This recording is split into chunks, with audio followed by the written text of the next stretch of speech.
सवाल आते हैं जहां लोग पूछते हैं कि सिबिल स्कोर खराब होने के चलते हमें लोन नहीं मिल रहा है। ये सिबिल स्कोर आखिर होता क्या है? सिबिल स्कोर यानी आपके पिछले कर्ज का पूरा कच्चा चिट्ठा। जी हां, लोन क्रेडिट कार्ड लेने के लिए अच्छा क्रेडिट स्कोर होना जरूरी है। क्रेडिट स्कोर की बात करें तो 300 से 900 पॉइंट के बीच ये स्कोर होता है और 750 पॉइंट या उसके ज्यादा पर कर्ज मिलना आसान हो जाता है, क्योंकि इसे अच्छा स्कोर माना जाता है। जितना अच्छा सिबिल स्कोर उतनी आसानी से कर्ज आपको मिल सकेगा। सिबिल स्कोर में 24 महीने की क्रेडिट हिस्ट्री शामिल होती है, जहां आपके ट्रांजैक्शंस और फाइनेंशियल बिहेवियर्स को देखते हुए रिपोर्ट तय की जाती है।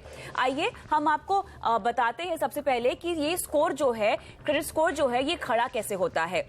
सबसे पहले वक्त पर कर्ज आप चुका रहे हैं या नहीं, इसको लगभग 30% का तवज्जो दिया जाता है इस पूरे रिपोर्ट कार्ड में या स्कोर कार्ड में। सिक्योर्ड या अनसिक्योर्ड लोन आपके पास कितने हैं, इसका जो स्कोर है वो 25% का है।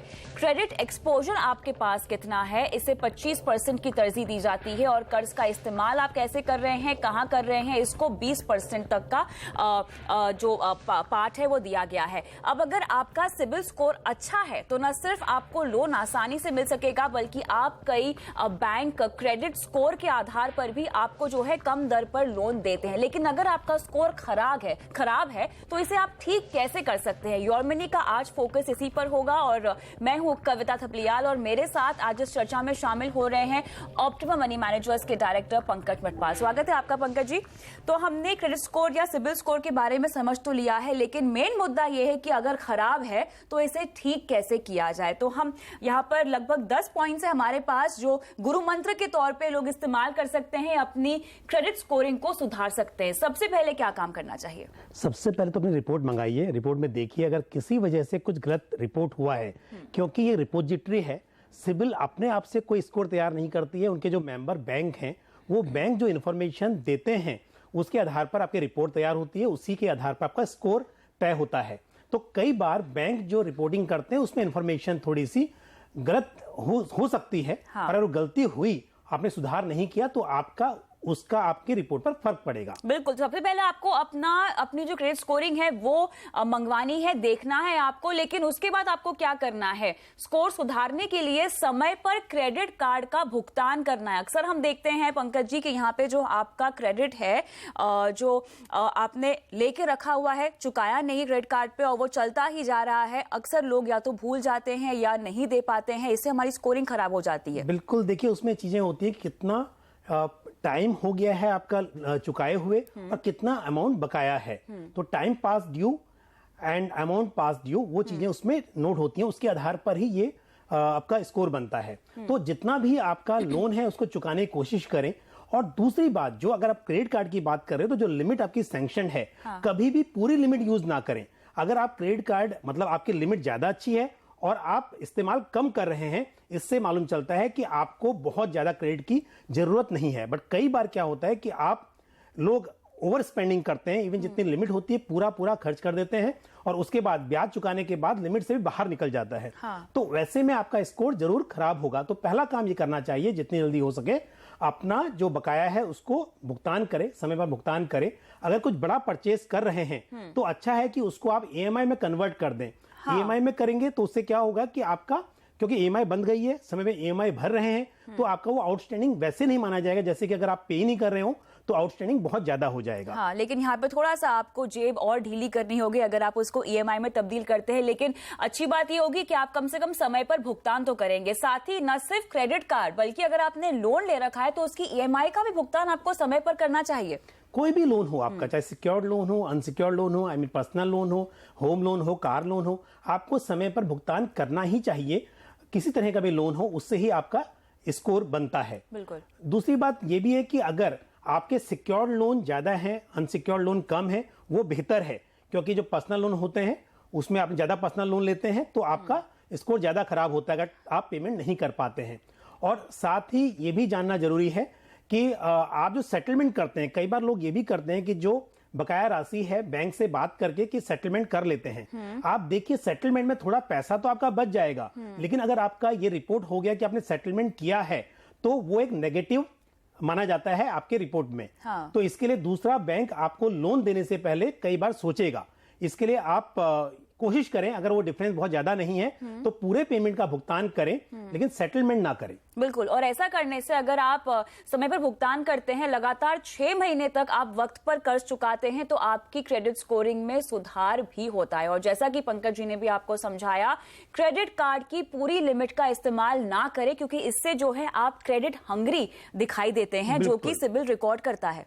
और साथ ही आप एक ही समय पे बहुत सारे लोन के लिए अप्लाई भी ना करें। बिल्कुल, हाँ। उससे भी मालूम चलता है, आप अगर इंक्वायरी भी करते हैं बहुत जगह पर, उससे भी मालूम चलता है कि आप क्रेडिट हंग्री हैं, आपको बहुत जरूरत है लोन की। तो ऐसा भी ना करें, आपको जरूरत हो तभी ले। बहुत सारे कार्ड लेकर और उसको फिर आप यूज नहीं कर रहे हैं, उससे भी स्कोर खराब होता है। आप उतने ही कार्ड लें जिसका आप इस्तेमाल करें, और 30-40% ही यूज करें। हाँ, उसको ऐसा नहीं कि लिमिट आपके 2 लाख है तो 2 लाख पूरा खर्च करना है।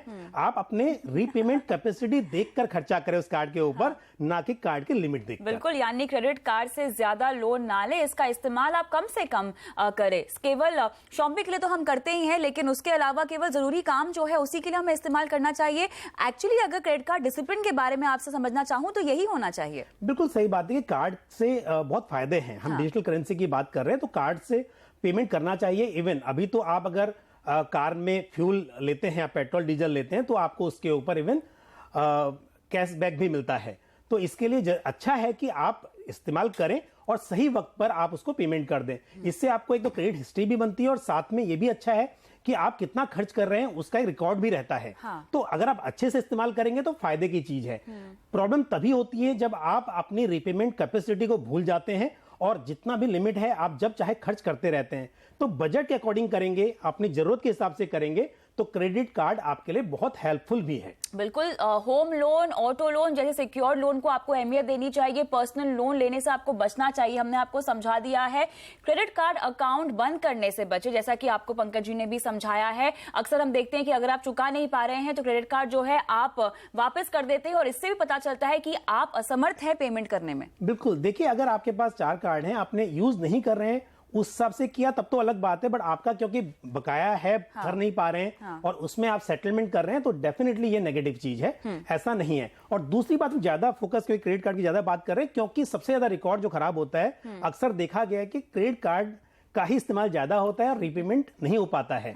बट ये सिबिल स्कोर जो है वो सिर्फ क्रेडिट कार्ड की बात नहीं है। आपके किसी भी तरह का लोन हो, चाहे वो एजुकेशन लोन से लेकर home loan, personal loan, credit card, किसी तरह का भी लोन हो, उसका अगर भुगतान समय पे नहीं कर पा रहे हैं तो इससे आपका स्कोर खराब होगा। और जल्दी से आखिर में जॉइंट अकाउंट खातों की समीक्षा आप करते रहें, ये क्यों जरूरी है?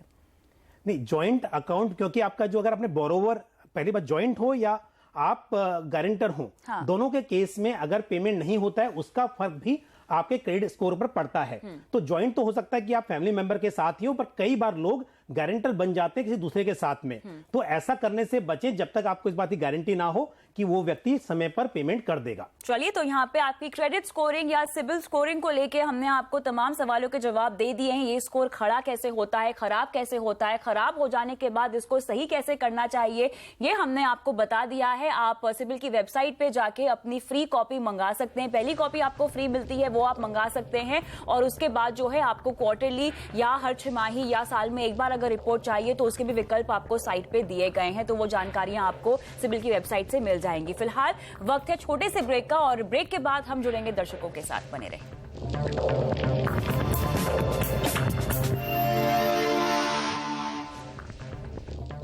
योर मनी में वक्त आ गया है दर्शकों से जुड़ने का, और नितिन बोचरा हमारे पहले दर्शक हमारे साथ फोन लाइन पर हैं। नमस्कार, कहां से बोल रहे हैं आप नितिन? मैं अकोला से बोल रहा हूँ मैम, महाराष्ट्र। ओके, पूछिए, क्या सवाल पूछना चाहते हैं? मुझे पूछना था कि हम म्यूचुअल फंड में जो इन्वेस्टमेंट करते हैं, हाँ, उसमें यानी जो अपना रिटर्न आता है मैच्योरिटी, यानी समझो 20 साल बाद, 15 साल बाद, हाँ, तो उस पर कुछ टैक्स लगता है क्या गवर्नमेंट का? ठीक है, आपने निवेश करना है या करना चाहते हैं? हाँ, मुझे करना है, और कुछ चालू है मेरा SIP शुरू है, कुछ छोटी सी अमाउंट है, बिल्कुल स्टार्टिंग किया है मैंने अभी कुछ दिनों पहले। ठीक है, क्या उम्र है आपकी? मेरी उम्र है अभी 36 ईयर। चलिए, ठीक है, आपने शुरुआत की है और जानना चाहते हैं कि जो रिटर्न की कमाई है वो टैक्स फ्री होती है या नहीं, या अगर टैक्स लगता है तो कितना लगता है। बहुत इंटरेस्टिंग सवाल है, और वो तमाम दर्शक जो शायद पहली बार निवेश करने का मन बना रहे हैं या शुरू ही कर चुके हैं, जानकारी नहीं है, उनके लिए ये काफी इंपॉर्टेंट बात है। बिल्कुल, देखिए, सबसे इंपॉर्टेंट है कि टैक्स के लिहाज से म्यूचुअल फंड को दो कैटेगरी में रखा गया है, इक्विटी फंड और non equity fund. Equity fund जिसका निवेश शेयर बाजार में होता है और 65% एक्सपोजर मिनिमम आपका इक्विटी में है, तो वो फंड इक्विटी फंड कहलाते हैं। दूसरे फंड जो कि जैसे डेट फंड है, गोल्ड फंड है, या फिर ऐसे MIP है जहां पर इक्विटी एक्सपोजर है पर बहुत कम है, 65% से कम है, वो नॉन इक्विटी में आते हैं। अब पहले हम इक्विटी फंड की बात करते हैं। अगर आपने इक्विटी फंड में इन्वेस्ट किया है और 1 साल के बाद आप रिडीम करते हैं, तो आज की डेट में, आज के लॉ के हिसाब से long term capital gain equity fund के जो रिडेम्पशन प्रोसीड होता है उस पर नहीं लगता है। और 1 साल से पहले अगर आप रिडीम करते हैं तो उस पर आपको 15.45% के हिसाब से short term capital gain tax पे करना होता है। जो नॉन इक्विटी फंड है वहां पर 3 साल से कम की अवधि शॉर्ट टर्म होती है और 3 साल तक अगर आप निवेशित हैं उसके बाद आप रिडीम करते हैं तो वो लॉन्ग टर्म हो जाता है। यहां पर नॉन इक्विटी फंड में शॉर्ट टर्म में आपको टैक्स लगता है जैसी आपकी इनकम है उसके हिसाब से। आपकी इनकम के जो टैक्स स्लैब होते हैं 5%, 20%, 30%, उस हिसाब से ही आपको म्यूचुअल फंड पे जो प्रॉफिट हुआ है वो भी आपकी इनकम में जुड़ जाएगा और उसी हिसाब से टैक्स देना होगा। लेकिन अगर 3 साल तक आप निवेशित रहने के बाद उसको रिडीम करते हैं तो जो आपका कैपिटल गेन होता है उसको हम लॉन्ग टर्म कैपिटल गेन बोलते हैं, और उसके ऊपर आपको इंडेक्स का बेनिफिट लेने के बाद एक कॉस्ट इन्फ्लेशन इंडेक्स है जिस हिसाब से महंगाई बढ़ रही है उसका बेनिफिट आपको मिलता है। तो एक्चुअल प्रॉफिट नहीं बल्कि उसमें से जो इन्फ्लेशन है उसको घटाने के बाद जो एक्चुअल प्रॉफिट हुआ, जो actual long term capital gain हुआ, उसके ऊपर 20% टैक्स आपको देना होता है। तो ये है short term and long term.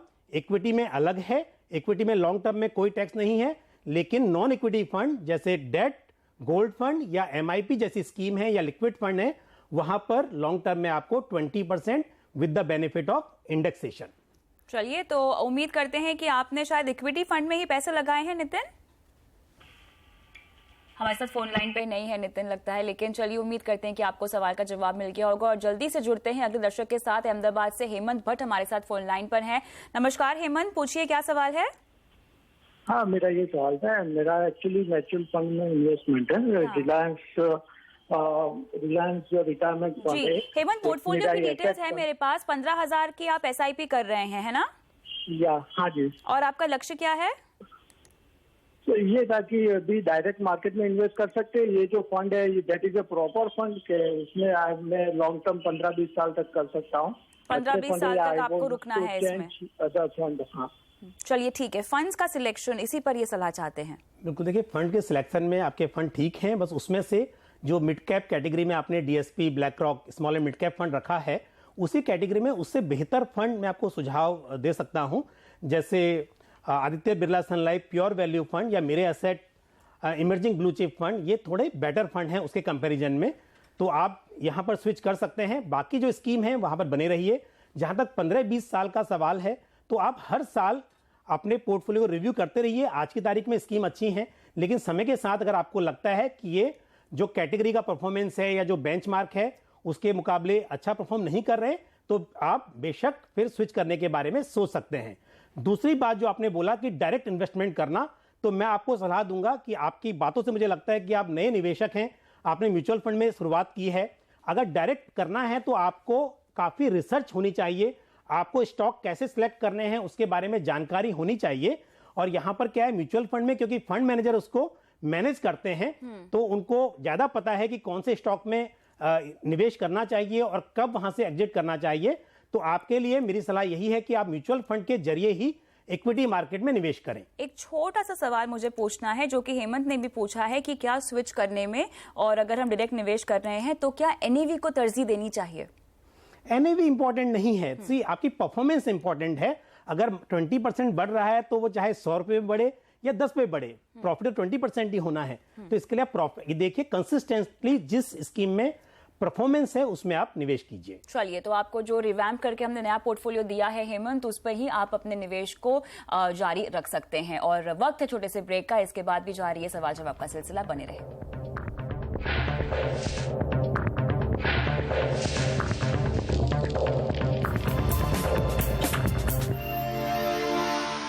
Your money में अगले दर्शक विशाल गुप्ता है, ईमेल के जरिए इनका सवाल लेते हैं। एसआईपी के जरिए 10,000 रुपए हर महीना निवेश करना चाहते हैं और साथ ही एसटीपी के जरिए एक मुश्त भी निवेश करने का इनका मन है और निवेश पर सलाह चाहते हैं हमसे।